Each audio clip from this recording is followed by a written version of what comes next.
Tell me a fact and I'll learn. Tell me a truth and I'll believe. But tell me a story and it will live in my heart forever. The Names Not Numbers Oral History Film Documentary Project is remembering the stories of the Holocaust and is telling the story of the Holocaust for the world to hear, for the world to learn, and to inspire future generations to combat anti-Semitism and all forms of hatred and intolerance. This unique project is in its 16th year. Over 2,500 survivors and 6,000 students have participated in it worldwide. The students were instructed by teachers and professionals. They learned interviewing techniques from journalists. They learned filming techniques and editing skills from documentary filmmakers. The students interviewed, filmed, and edited the 2-hour interviews with each survivor to make 20-minute oral histories that are compiled in the Names Not Numbers documentary at the school. You're about to view the documentary Names Not Numbers, a movie in the making. This film chronicles the students as they are being trained by the professionals and includes their reflections. In it is embedded approximately 10 minutes from each interview. This is the students' work. They're filmed and edited interviews. Through this project, our students are preserving history, and they are the witnesses to the witnesses.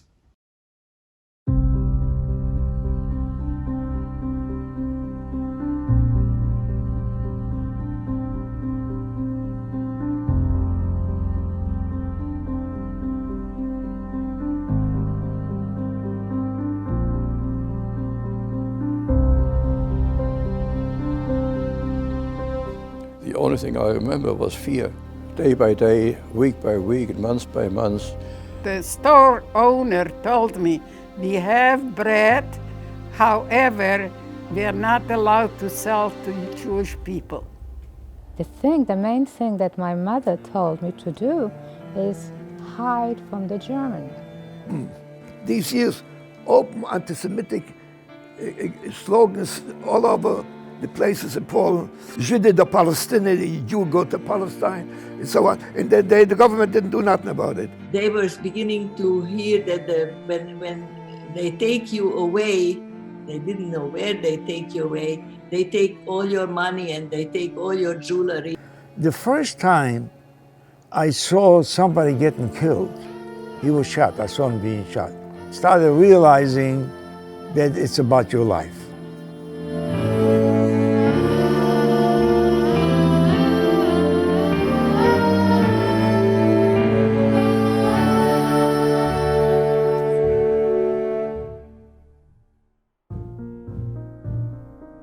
Hi, that's my wonderful students in JKHA Middle School.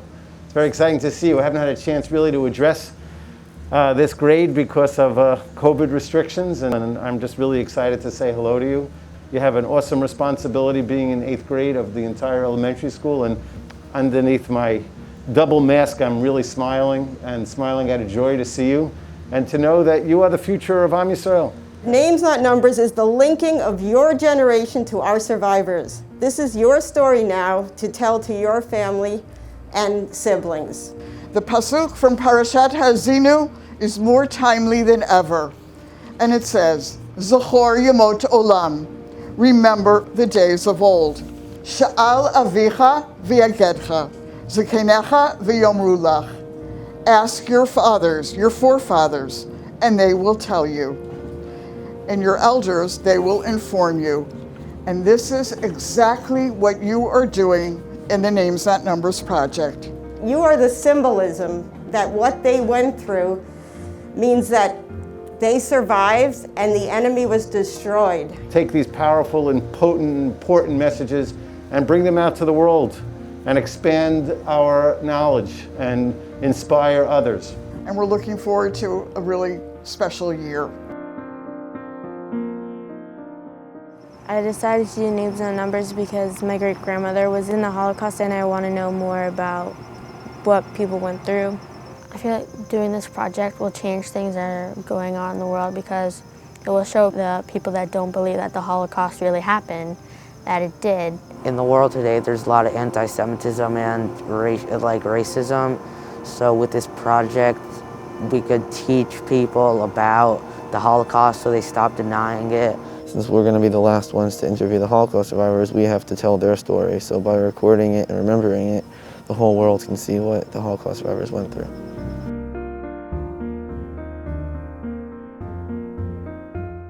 One thing I learned from the interview of journalists, that you have to always be accepting of like what that person is doing, and if they get emotional, like you have to like give them space if they want it. The hardest thing to do as a reporter is not writing, it's not getting your stories in on time, it's getting people to tell you things that they do not want to tell you. So the journalists told us that we're really telling the story when we're interviewing someone.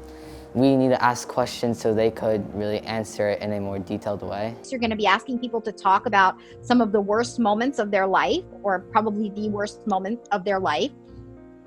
And, you know, that's going to be hard for them, and that's going to be hard for you. You're the storyteller. You're the one who's going to transmit the information. And so your job is to get them to tell you what happened in a way so that you can then present it as a story that other people can consume. The filmmaker that I met today taught me how to use a camera and to capture the really small details on the main target and to make sure that nothing's left out. The most basic way we're going to be doing this is learning shot composition and where to put the camera when you're speaking to a subject. We learned what not to do. So you're not really supposed to zoom in too close onto people's faces or else it won't look good. Imagine there is a hashtag on this screen. It's something called the rule of thirds. It's used in photography, painting, movies. You see all this space right here? It's called negative space. If you give enough of it, it gives an impression that when she's looking this way, the subject is this way. I don't really see myself pursuing filming as a career, but I think it's a good skill to know. Using the professional camera was a really cool experience because I've never used like something like that, and it was really cool to see how it worked. I never worked with a camera that's that big before. Same. I'm excited to try and use one though. I can't even use my own phone camera, so this will be a really cool experience.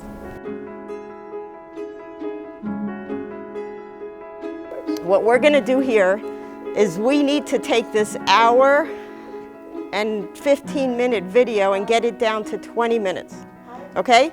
So we're going to have a section before the war, during the war, and after the war. Before the war is 2 minutes. So there's 6 survivors, so they'll tell 6 before the war, 6 during the war, 6 after the war. Now you as a group have to all work together and decide what you want for the beginning, the middle, and the end. I think it's important to learn about Holocaust survivors because without their stories, history will repeat itself and we could be back into what used to happen. Have you ever experienced anti-Semitism? I've heard stories like even going on right now in the US about bad things that are happening to Jews. Have you ever met a Holocaust survivor? Actually, yeah. I live next door to a Holocaust survivor. Have you ever heard her story before? I've heard like bits and pieces, but I never actually heard her full story and what it was actually like in the camp itself. I mean, I didn't have any experience having talking to Holocaust survivors before, so I think it's really special. My great-grandmother was a Holocaust survivor, but I was little, so we didn't really get her story. So we're gonna be the ones passing it on to generation to generation, you know.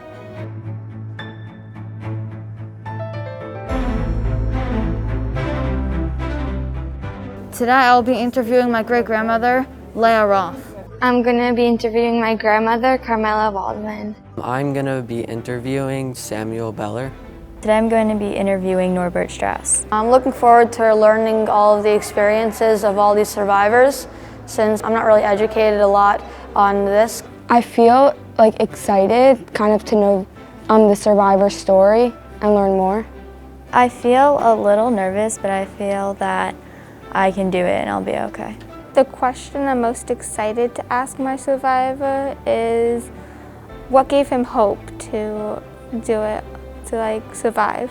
A question I'm excited to ask is how he was able to get through the Holocaust. I'm a little scared that I might like mess up something, but besides from that, I'm like really grateful that he could come and speak to us about everything. I'm excited to learn more about her story and what she experienced. Feeling kind of nervous because it seems like it's a huge step towards becoming an adult.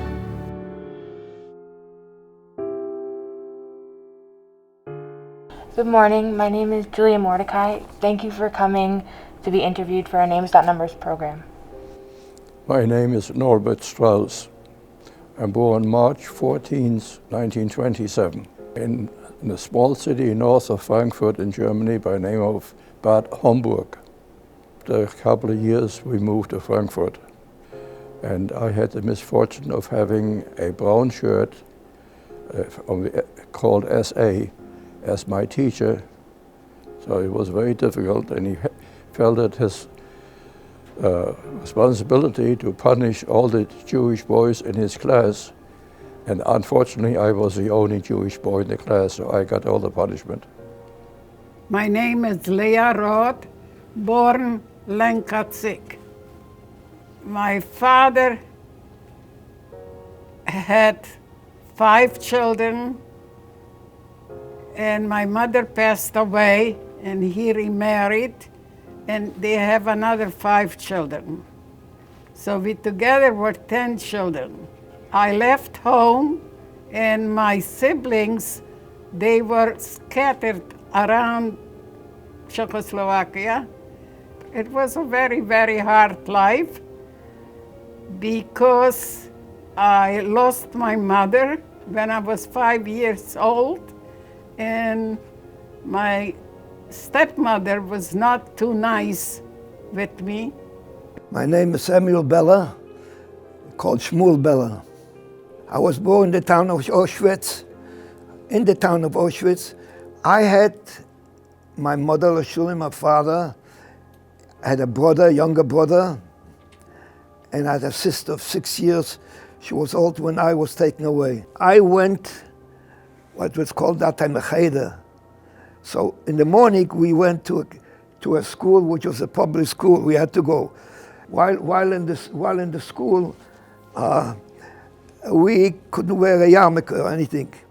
It was they had the crosses hanging in the school.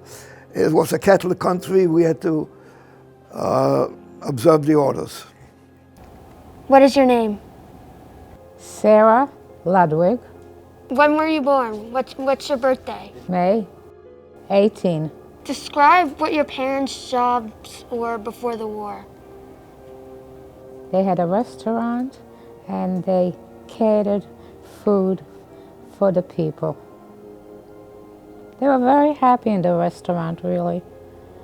My parents used to go to shul quite often. It was a small shul, and we were very happy. My name is Tobias Weitz. I was born in Katowice, Poland, February 14, 1936. My father was basically what they called a peddler, which means he bought material in Germany and sold it in Poland. My mother was a housewife, and my father was a businessman. I remember at about age 6, I went to a cheder. I went to a rabbi's house, and we learned a little bit the Chumash or whatever. We started learning Hebrew. The only thing I remember about the holidays and Shabbos is I used to go to the bakery and after shul to pick up the children because I wasn't 13 yet, I can carry. My name is Carmela Waldman. I was born in a small town on the border between Hungary and what used to be at that time Yugoslavia. I was born August 7th, 1939. My mother was at-home mom, And my father went every day to his eyeglass store. A few weeks after I was born, the World War started, so that we did not experience like a Kristallnacht or something like that. Life was going on. We lived a very, quote, normal life.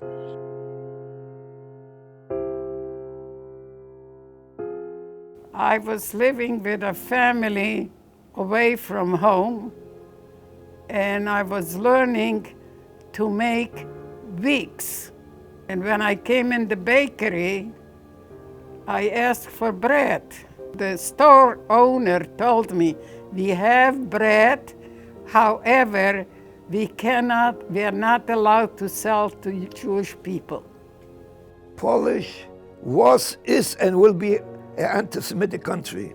These years, open anti-Semitic slogans all over the places in Poland, like Jude the Palestinian, Jew go to Palestine, and so on. And the government didn't do nothing about it. Very anti-Semitic country. It was a Catholic country, but very anti-Semitic country. The main thing that my mother told me to do is hide from the Germans, because they weren't very nice people. The thing that I heard was the Jew was a Christ killer. The Jew cannot be trusted, has to be hated, because he caused the killing of Christ. That is when I started understanding which they call today anti-Semitism.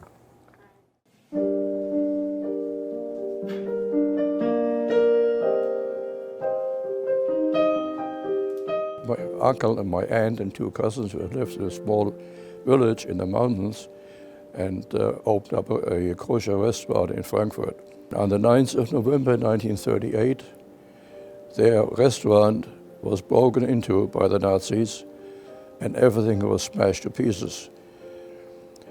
In the middle of the night, we heard a loud bang on the door. My father got up, and there were two SS, those are the black shirts, and two policemen who told my father and my uncle, who were with us at the time, that everybody, every male above 16 years had to come with them. And they were taken to a large hall, something like Madison Square Garden, where they were kept under terrible conditions. There were thousands of Nazis screaming and shouting anti-Semitic slogans and trying to break into the hall where all the Jews or Jewish men were being kept. But fortunately, the police was there who stopped anybody from breaking in. They just turned around and started throwing stones at us. So my brother and I, we started going to school on a bicycle. We saw in front of us, in the next block, one of the most beautiful Orthodox synagogues was going up in flames. The only thing I remember was fear. After 2 days in this hall, all the Jewish men were transported to concentration camps by train. There were Dachau or Buchenwald were the two main camps. As soon as my mother realized where my father was in a Buchenwald concentration camp, she tried to find a way of getting my father out. She found out that if you meet 4 requirements, your husband or father could come out of the concentration camp. After 4 weeks exactly, he came home. It was on a Friday night, and we could hardly recognize him. He had lost a lot of weight. He was dirty and disheveled. His hair was shorn completely on his head. He was not shaved, but he was home and he was happy to be home.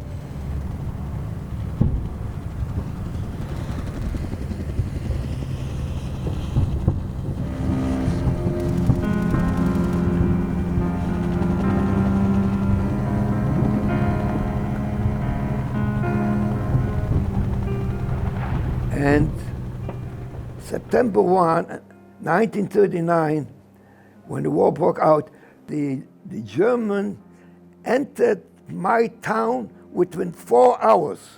It was about 30 kilometers or 40 kilometers from the border. There was absolutely no resistance from the Poles. They saw the Germans, they ran like anything.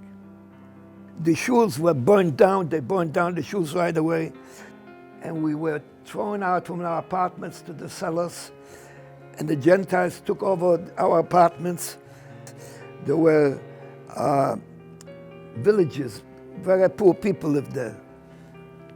The Jews had to move out from their homes, and they took over the broken houses. It became a ghetto there. No country wanted to take Jews in, neither the United States nor any other country. But he was able to buy a landing pass to Cuba, but only for himself and not for the family. And he went on a ship, which most of you probably will know, have heard about, this famous St. Louis. But the boat eventually had to turn around and went back to Europe. And fortunately, just before the ship had to go back to land again in Hamburg, 4 European countries all agreed to take part of the Jews on board the ship. England, France, Belgium, and Holland. My father landed in Holland, was put into a camp in Holland. By the time my father left, we were 4 families, all relatives, uncles, aunts, and cousins, living in one apartment in Frankfurt. At this point, if you had a place where you could go to outside of Germany, the Germans would still let you go. Only once it became obvious that no place would take the Jews. Only then did they start transporting them to concentration camps. The United States had a quota system under which about 3,000 visas could be given to German Jews every month. But the American government told all the consulates to start reducing the number of visas that were being given, because they didn't want the Jews or more immigrants coming to the United States. So my father immediately wrote to my relatives in the United States to ask for more of an affidavit.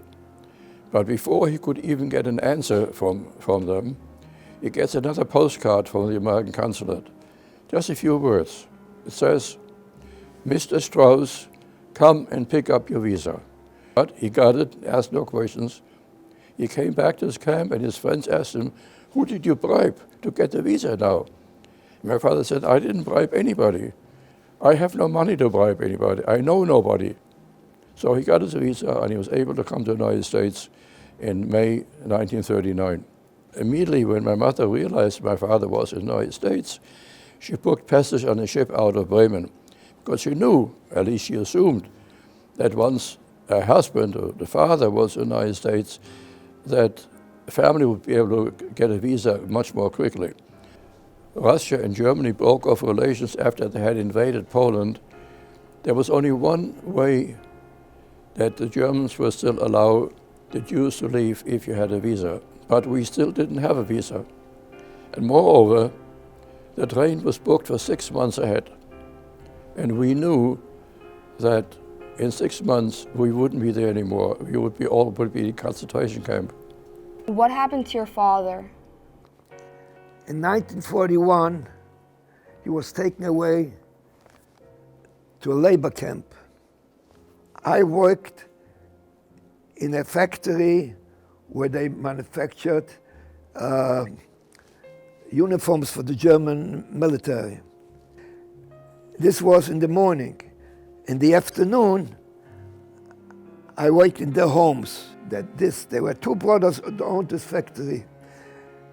And one was a fine man. The other one was the worst thing that's possible, a murderer. So this was a lumberyard. And this office we had in his factory was right across the street. So I went over there to this man, who was a Jewish man, and I asked him, my master told me, bring me this tool. He didn't want to give it to me. He says, go back and tell the master I'm not there. Now mind you, I go back and tell him that while he was looking to the window and see me talking to him, he closed the door and he started beating me up. Unbelievable. I was bloody. I didn't know how I survived this. In year 1941, the Hungarian came and took my family to Poland, and they shot them and they killed them. This family could not keep me any longer where I was, and a cousin of mine from the town of Sakanica, she took me to her house and she made me feel very, very good. We became very close family. Town where I was in Sakanica, they did make a ghetto.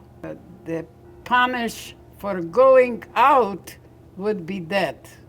In 1941, the Hungarians who joined the Nazis invaded this town because they claimed it's theirs. So at that time, there was a little turbulence in town because the Nazis came in, but they left everything the way it was before. It's like, it was almost like it was not, they weren't really paying attention.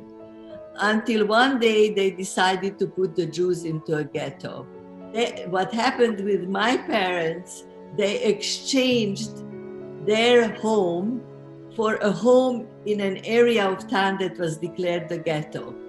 And my father still could get out and go to his work. And that area where they declared the ghetto was a fairly nice area of town with gardens. They took all their belongings and put them in one room in their old house where they lived, that my grandfather built for them. They put all the furniture in there. And my understanding is that they took the basics with them and they had everything that they basically needed there. So people are getting desperate, trying to find ways and means of improving their situation to try to get an American visa. In 1939, shortly after the war was declared, the British started bombing the industrial areas outside of Frankfurt. And even nowadays, bombing is not a very exact science. So that although they aimed the bombs for the industrial area, many bombs fell in the residential area. So whenever the air raid sirens sounded, we had to go into the air raid shelter, which actually was just the basement of the apartment house. We went into the shelter 82 times in 1939. So my mother had to go to the Gestapo every week. One day when she was at the Gestapo and reported to the officer where she lived, he said to her, "If you have any money left, I can get you airplane tickets to fly out of Germany." Had two options only. Either you do nothing, or you take a risk, you take the money, you take it to the police, and take your consequences. And the family decided the latter was what they were going to do. So the following week, my mother took the money. She said goodbye to all of us because we fully realized we would never see her, might never see her again. She went to the police. She gave the policeman the envelope with the cash, realizing that now that she has, quote, bribed the policeman, she could be arrested any minute. But nothing happened. He said, "Come back next week." She left the room, realizing that as soon as she leaves the room, she could be arrested. But nothing happened. She came home, and we were all happy to see her again. The following week, she went back to the policeman, and he actually handed her an envelope with 3 airplane tickets to fly out of Munich, January 1940. We went on a train, went from Frankfurt, said goodbye to our relatives, none of whom we would ever see again. They would all be transported to a concentration camp later in 1940. and all would be killed. My mother was very cautious when the Germans came in to Radom, and she told them to please go in the house and make yourself busy, and don't come out. It's not a kind of thing that you want to display yourself. They would be cautious, but not giving up the whole situation, what was going on in Radom. You know, they were doing things with the people there and among themselves and among the people who lived in Radom. And we're very anxious for the people to leave already. Were you with your parents during this time? Yes, I was able to stay with them. They gave me permission, and we were discussing why I should stay there. And I was really anxious to leave. My father was really a genius. He made an excuse. He returned very quickly because he didn't want my mother to be by herself. It was a dreadful day to be in the camp there. They were very suspicious, and I did not want to talk to them, to be very honest with you. Yes, I do remember that when we were in Auschwitz, my father was very verbal. He wanted to speak and tell them what went on in Auschwitz. So after the ghetto, where did you go next? I did not go. They took me.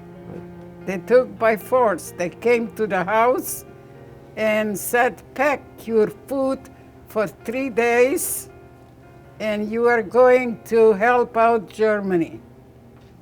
It was about 80 to 90 people in one compartment.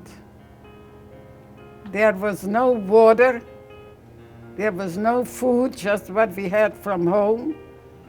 And for toilet was sent up a barrel.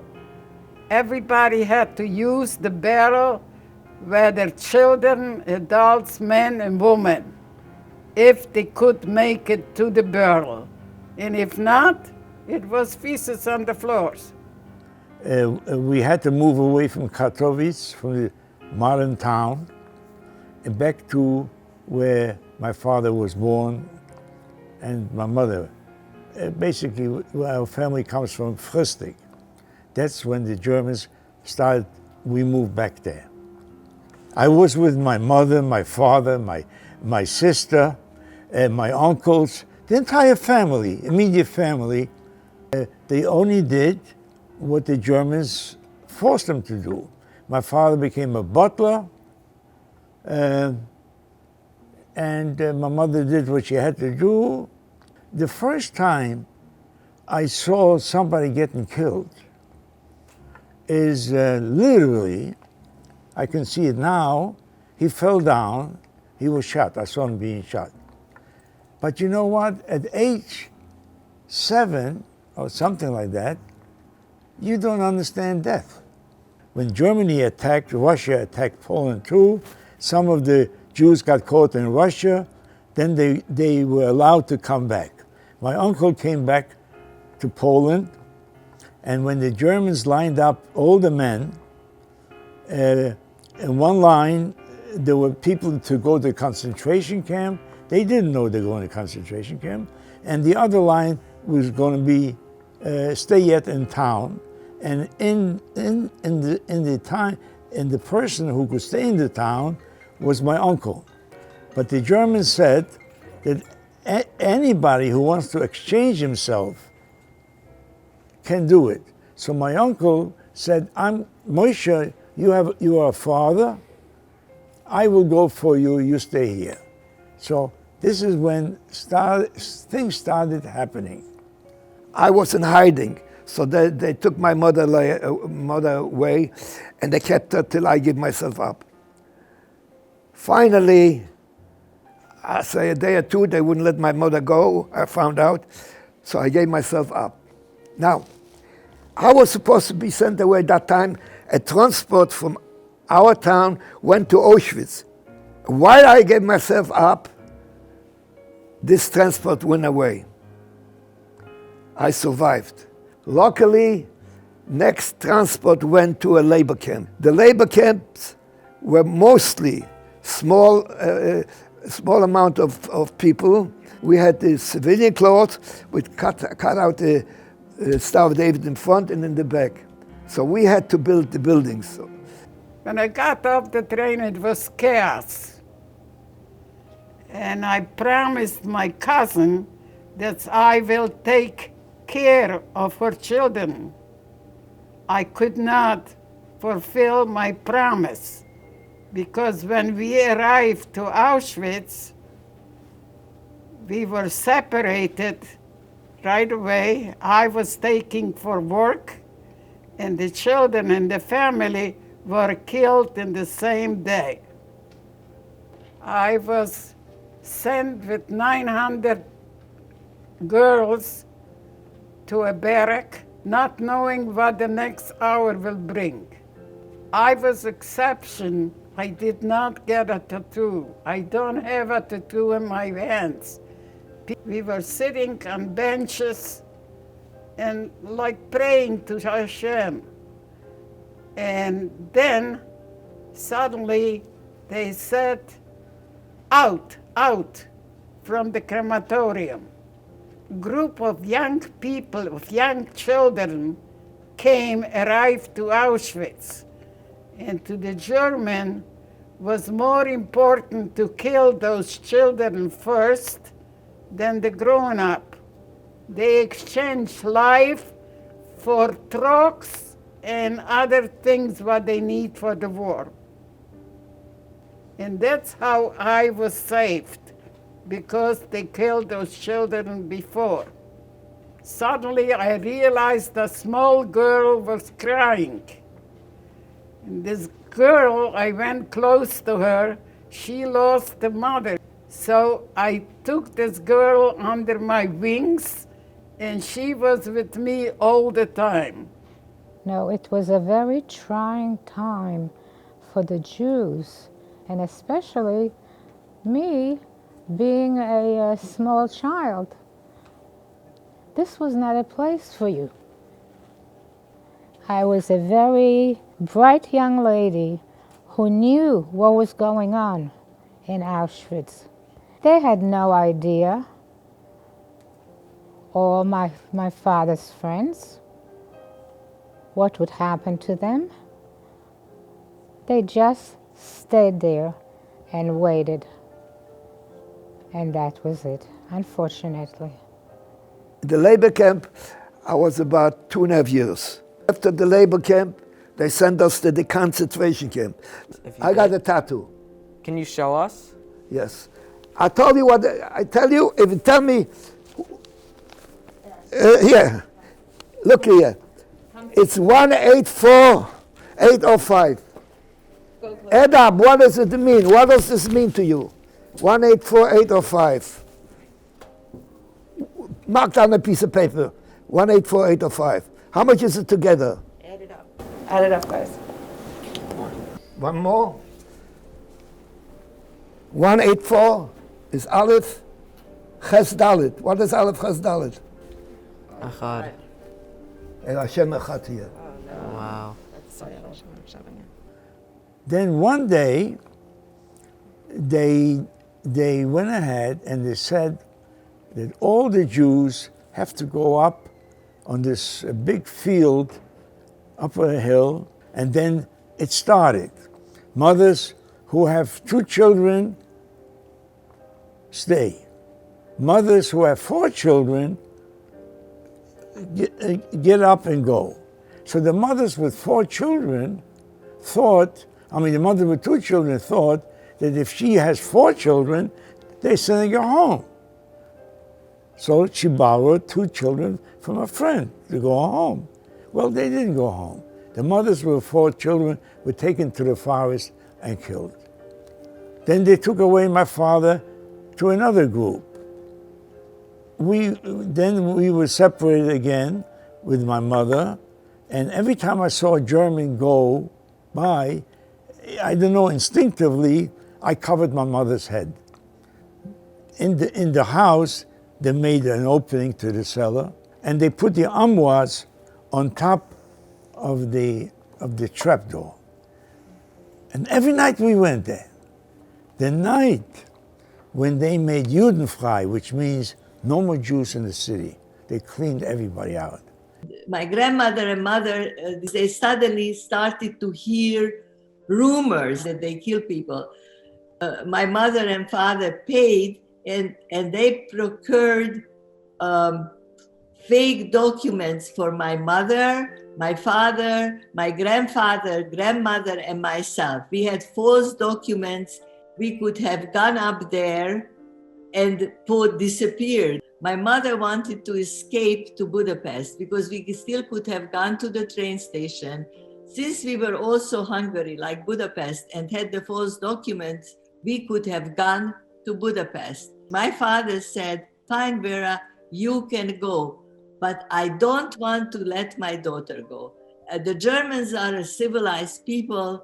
The worst thing they'll do, they'll put us into labor camps." The only reason they didn't take my father was because my father's eyeglass store was an essential business, and my father was one of the very few people in that town, 2 or 3, who could do that job. My grandmother was already thinking, where would she hide her, jewelry, because she realized that with jewelry you can bribe the guards and maybe you can survive. They were thinking of how to survive, but my father wouldn't physically let me go.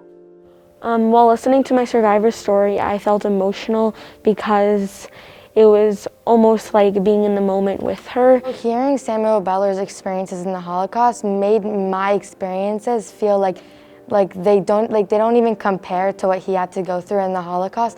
And I'm always gonna remember that, even if I think something is hard and difficult, I'll remember the Holocaust and what the Jews had to go through.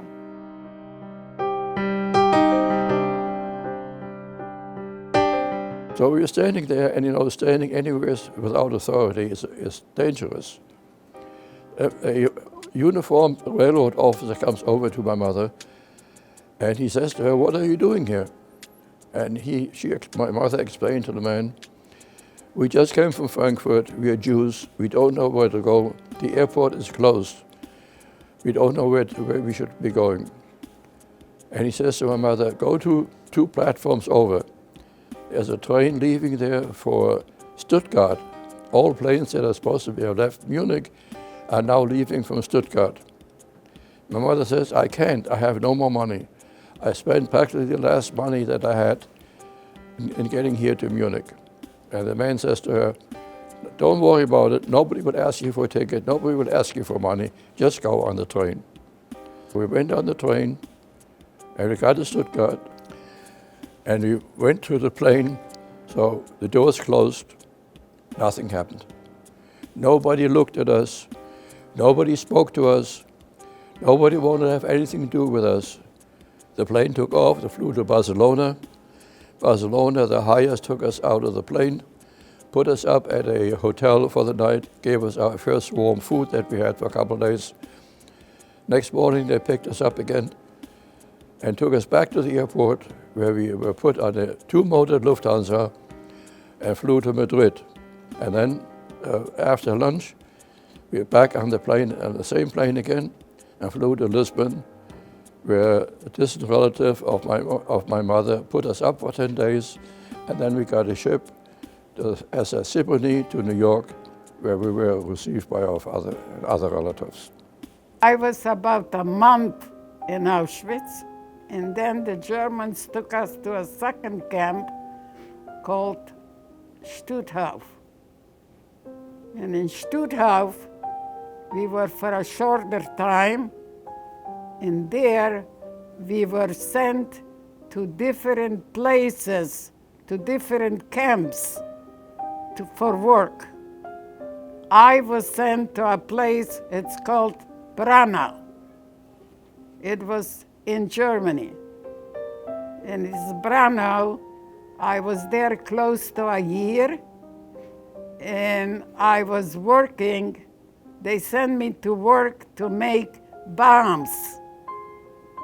And we were separated in Stutthof because I was stronger, and I was chosen to work. And Zipporah was much younger, not developed, so she was left behind, and we had to separate.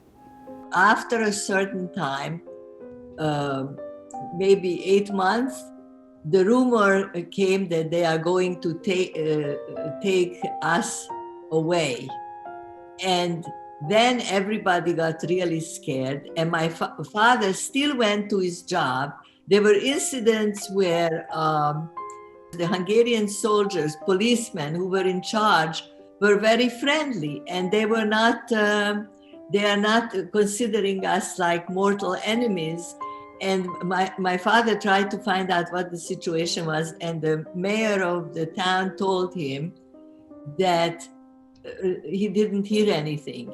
Then one day he ran over, he literally came over to the store, which was like a half a block from the city hall, and said to my father, I heard rumors that they're taking away all the Jews from the freight station in Subotica tomorrow. Do something, do something. And we were like horrified. We didn't undress that night. They made me sleep in my clothes. My father said to my mother, Vera, do something, Vera. And my mother thought, what can I do now? You know, we are surrounded in the ghetto, and what can I do? The morning came, very early in the morning, and they started to knock on doors, Hungarian SS, and they asked if you have jewelry or money. And my grandmother absolutely told them no, and she hid the money inside one of those old-fashioned European closets. And we were the last house in the ghetto. We were like on the border of the ghetto. And my mother opened that gate and took my hand and started to walk out through the back with me, and continued to walk and walk and walk and didn't look back. She left her mother, father, husband, and she just went with me. We found somebody to find my father. In the meantime, my uncle found these people in the forest, so we went there. It was all by accident. When we were in the forest, once a week or sometimes once a month, my father and my uncle went outside the forest to a farmer and bought potatoes. And this is our meal, maybe a loaf of bread if you can get it. We were 40 people in the forest. We were told that the Germans are planning from the Poles an attack on the forest. So they went and they built a hiding place someplace else. And they took the left side, we were on the right side. In January, when it came to January, they took us for the Death March. We were walking cold, didn't have special clothes, no shoes. We were walking and walking for day and night, and the Germans with their dogs were behind us and watching us. And then we were mingling with them. And they told us that the war will be for a very long time. So I decided it's not worth living. And I stayed in bed. And when they counted the people, when they go out to work and come back, all the time they were counted. And they saw one person is missing.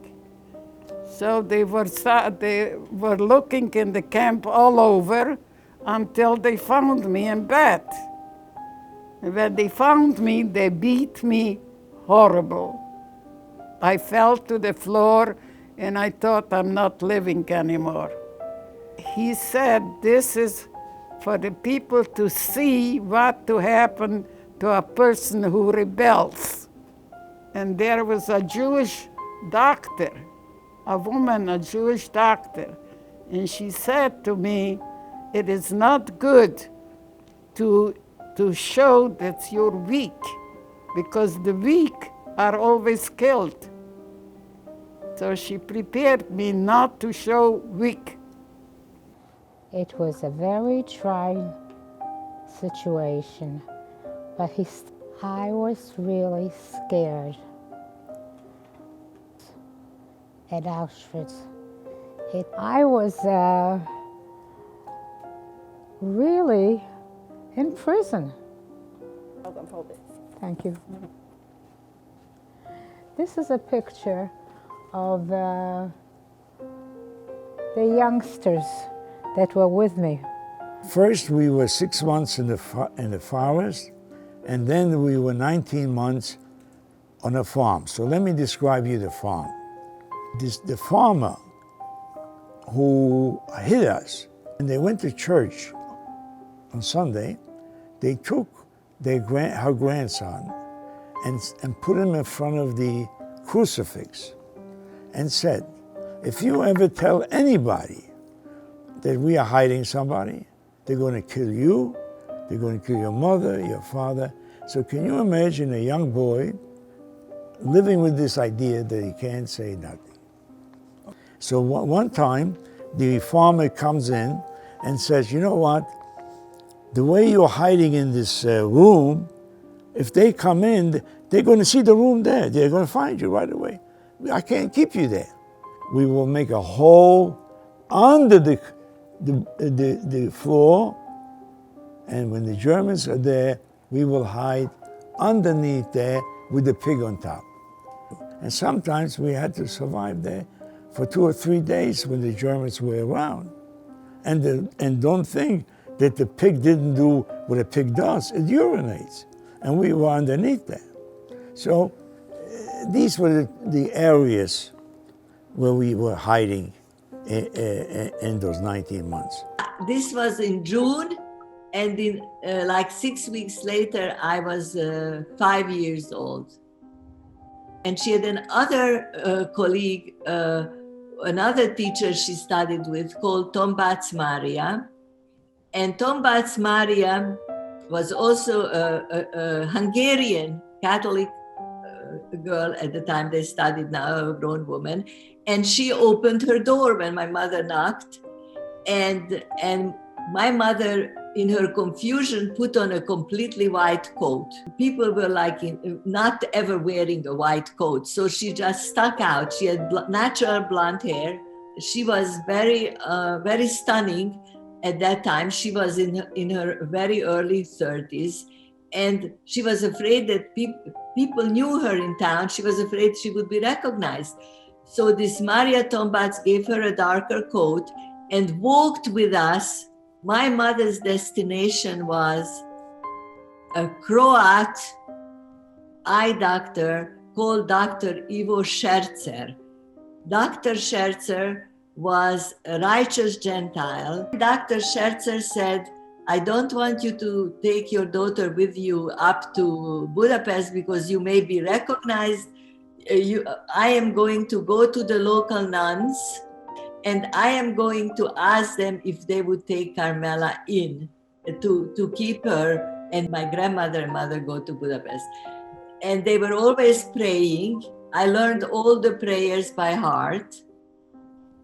They immediately brought in the priest and he quote baptized me. My name was Anna. I became like very silent. I was a jabbering like now. And I knew who I was, by the way. I never ever didn't know who I was and who my parents were and so forth. I got a job that I worked with a Russian PW, 2 of our men, and British PW and a German master.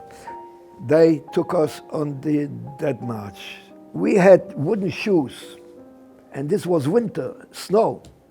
You go with wooden shoes, the snow piles up, and you can't go much. You have to stop and knock off the shoes, the snow to continue. With wooden shoes, you go in snow, you go a little bit, it piles up, you can't walk, so you stop. So what happened? People walked on the snow, and they fell down. When they fell down, a German passed by, he shot him, he didn't ask a question, shot him on the face, and they threw the body on the side. Lucky for us, whoever survived this, that the Germans who watched us, while they were apart, we watched when they distanced away, and we bent down and started to pick up where we were able to do that. This was a miracle. We walked about 2 months. We wound up in a place, Groß-Rosen. Finally, we remained there 2-3 weeks, and this was a labor camp. So in Groß-Rosen, they put us on a cattle train, and they put us about 100 people in one wagon. Not food. They gave a heavy bread. This was for the entire time that we were there. We arrived in another place, and we took out the dead people, and the rest, they sent us, there was a camp nearby, they sent us to a camp. In this camp, I was about maybe 2 to 3 months. Then they were closing in the Allies, so they started moving us again. However, we go 1, 2, 3 days on the train.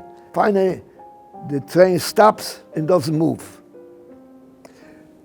We were there, I don't know, 1, 2, 3 days, I don't know how much, because we didn't know when day or night is, we didn't know nothing. So finally, the doors open up. The doors open up, and a soldier comes over, 2 soldiers with helmets, with the uniforms. They come over, you're free, you're free, you're free. We didn't understand English, we didn't know what. We didn't know who the guys are, but we already figured out what's going on.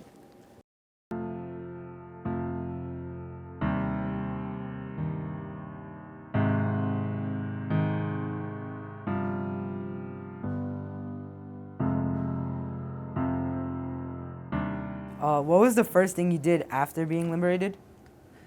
After we were liberated, we went into Yaslo. So every day, I used to go to the Russian kitchen for the soldiers, and there were some Jewish soldiers. They used to put me on top of their belly, and for telling him my story, how we were hiding, and all my experience, they gave me some food to eat. Who from your family survived? My father, mother, my sister, my uncle and aunt, and 2 children, and my father's sister and a husband. There were 10 people, and we went back to Katowice, like I said, but at that time already, like I said before, a lot of Polacks started killing Jews, not because they really hated you as much as they were afraid that we will tell the Russians that they cooperated with the Germans, so the Russians would kill them. So from Poland, we smuggled to Czechoslovakia, Bratislava, and take a boat to Israel. But the British were capturing the boats. So we said, what's the use of going there? We smuggled into Austria, into a city called Graz. Graz was occupied by the British, and from the British zone, we smuggled into the American zone, a city called Salzburg, a beautiful city. And there we stayed for 3 years in a DP camp. It's called Displaced Person, and the name of the camp was called New Palestine.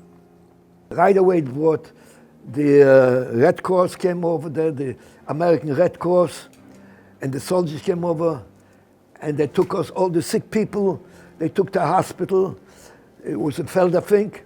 I was also in that hospital. And the people, the dead people, of course, what I had to do with them. I wound up with two friends. One was from Belgium, from France rather, and one was from Poland. I had typhus. I barely survived it. I was away over 5 years. I was completely out from Yiddishkeit, from religion, completely. Nobody from the entire family survived. Nobody. I had a big family. My parents, my brother, sister, uncle, aunts, cousins, nobody. I didn't find one survivor. My mother was beginning to really panic for me and miss me and so forth. She decided she was going to give a big present to the guy who was working for the railroads, and he would go to the nunnery and to this Dr. Scherzer, who was in charge of me too, and take me from there and bring me up to Budapest, which he did. And I still remember it was a very tight space in the train. And I was with this man who I completely didn't know. He told me he's taking me up to my mother. And I was just sitting there in the train and watching everybody. And then we got there, and my mother was like very upset. I was really strange. I wouldn't talk. I wouldn't like people touching me. I was sort of withdrawn. I cannot say I jumped up and ran into her arms. I did not. Among the officers, there was a Jewish officer, and my mother told him in Serbian that we were Jewish, and he was unbelievably nice to us. And we were like really protected during the moment of liberation. We got back to Subotica and we were greeted very warmly by everybody, the Gentiles who were there. And then we found out from other survivors what happened. And the other survivors arrived with my father and grandfather to the station in Auschwitz, where they sort out the people to go left or right. And my father went over to the German soldier, and I told you he was like crazy optimist. And he went over to the German soldier and he said to him, I have a very useful profession. I know how to chisel lenses for eyeglasses. Maybe you can use my knowledge. And immediately, in the same moment, the German, my father was only 34-year-old, put him on the side where you go into the crematorium, where you're gassed. And my stepfather didn't know this and stepped with him into that lane. And they were both immediately, when they arrived, gassed and cremated. Living like we did, although difficult, we were living, we were not in concentration camp. I do not accept the definition of myself as a survivor because of that. And one time I overheard that the head of the soldiers called the soldiers together and told them that Germany had capitulated, meaning the Germans surrendered. And when we arrived in Krakow, there we crossed the border to Czechoslovakia. And when we came into Czechoslovakia, there were Jews already. They came back from Auschwitz, and I went back to the city where I came from. I found a friend from my father, and he told me about my aunt living in Bucharest. And he told me to go to my aunt so I will have somebody behind me. And she said to me that she is going with her brother to Israel. I asked her, can I join you? I would love to go too. Finally, she got permission and she took me along.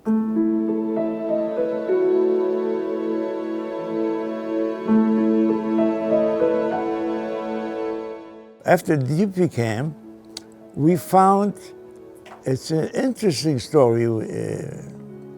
Every Friday night, we already had a minyan. Per Friday night. Since you had a minyan, there were a lot of American soldiers, Jewish soldiers, came to our camp. After davening, my father invited this young man to have my mother's meal. And in the discussion, he mentioned that he knows some family as a maiden name is the same name that my mother knows, that she had some relatives. And he said, you know, I'm going to go back and I'm going to investigate if this is the right family. And we said, that's a mice, it's a story. Well, 3 months later, 4 months later, we get a notice from the camp commander asking for my mother. There's somebody in the United States requesting my mother's story. And they were cousins. And they sent us papers to come to the United States. I have to describe you the morning when we wound up in Brooklyn, and I was on top of the boat, and I saw the lights, people waking up, the excitement. Even now, you can see my emotions. It's real. Oh my God, you're here. Finally, people are free. I arrived in 1946. I was on the second transport that came with a boat to the United States. When we arrived here, there was a couple hundred of the young boys. We wound up in a home in the Bronx. I met Eden's grandfather in Geneva, Switzerland, and then I came to America because he was born in New York. I was in Israel around 10 years. My kids were born in Israel, and then I decided I need to be together again with my sister. I said before, family is very, very important. So we came together and we hugged together, and since then, we were together to this day.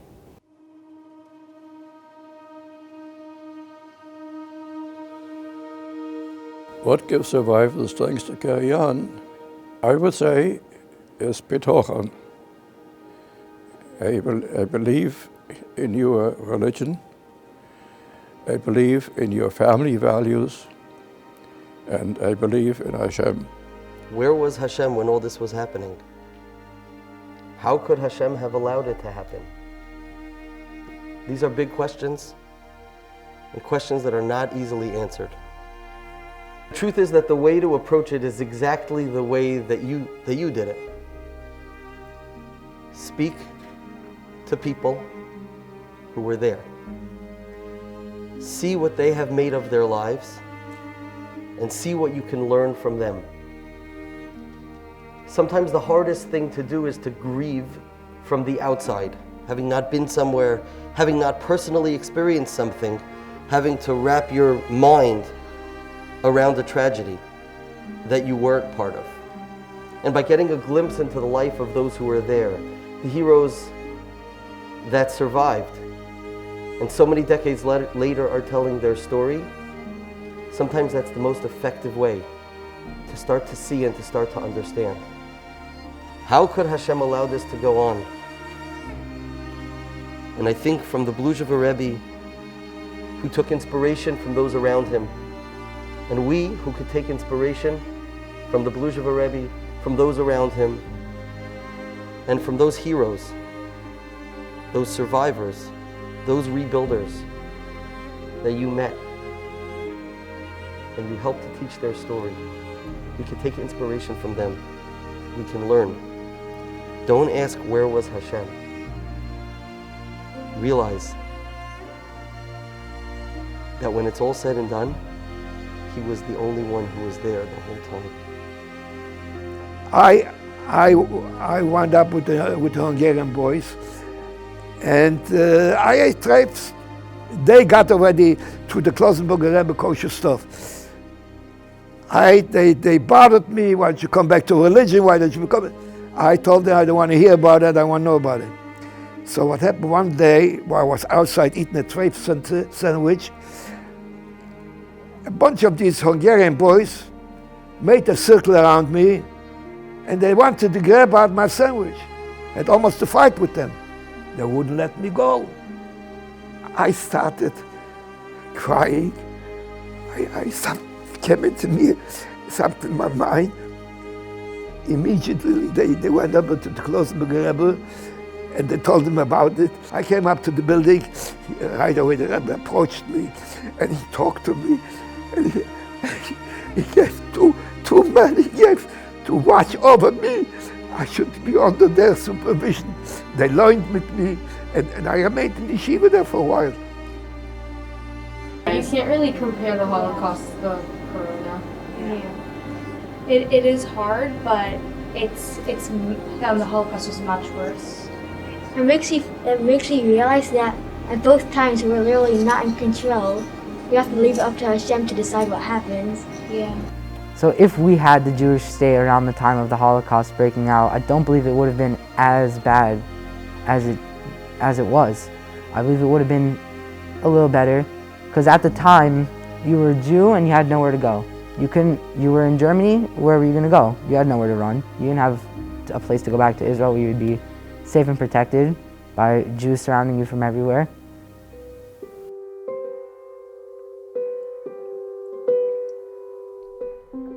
I should be thankful for what I have and what I am able to do in my life, because what she had is so much worse and we're really not so different. I want to help people. I like people who don't have enough money or food. I want to help them. While I was listening to her story, I thought about how I would react if I was in that situation, and with all those harsh conditions and everything that was happening to them and their families being pulled apart and everything, and I couldn't imagine being in that situation, and it just makes me realize how brave every survivor is, because they went through something that I don't think I ever could. My message to our generation is to never forget the Holocaust. We must remember what happened, because once my generation is gone, who will tell our story?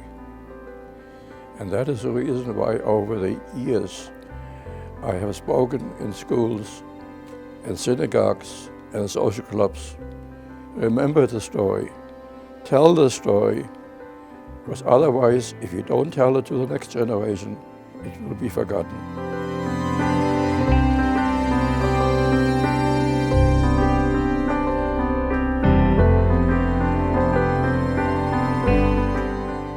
After you went through so much, you lost my father, mother, brothers, sisters, uncle, aunts, and to this day, I have nightmares, to this day.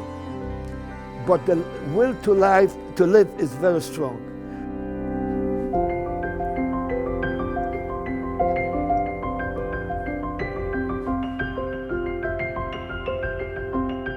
If you want more, you'll never have anything.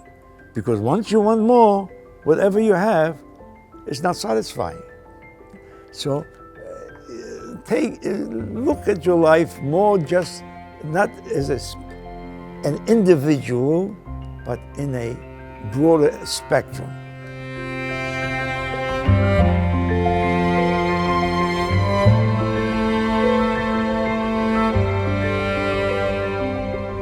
To this day, every day, I remember back Auschwitz.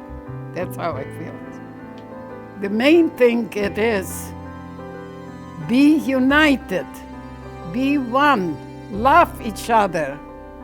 And when somebody speaks bad about the Jewish people, stand up, speak up.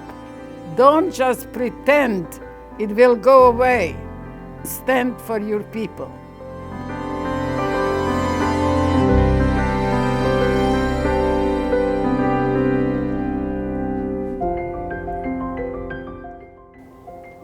It was a pleasant surprise to have you here today, and I was anxious to tell you the truth. Hopefully you got something out of it, because it was a story that comes from the heart.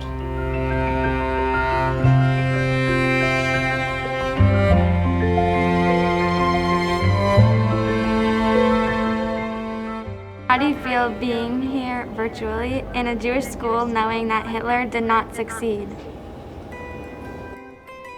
I'm gonna cry again now. I think that's wonderful. I think that's the best thing that I heard today. I think you have to love Israel a lot, and you have to be good people, and you have to help others,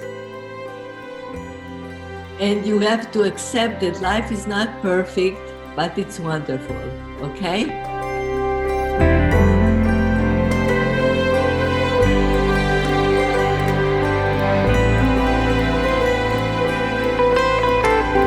I'm very grateful that we have Israel. Yeah. So Israel's very much a part of me, and it's really interesting. I've been there a couple times. I just think it's cool to go there, just experience. There's like a lot of stuff to do there. There's the religious side, and there's also like the cultural side, and the outdoors, the nature. The restaurants. Restaurants are good. Yeah. Hearing her story kind of changed my perspective, because like I hate Corona. You know, it's just annoying because of the masks and just social distancing and all that. But you know, she had a hard time. It's just like, at least like I'm thankful that I didn't have to go through what she went through. It gives me hope that Corona just be over soon. And I'm lucky to have this opportunity now and be able to will interview her and to actually get to know her story. I think this will impact me for the rest of my life, because I never heard like a Holocaust survivor speak like firsthand to me, and it's like a once in a lifetime experience.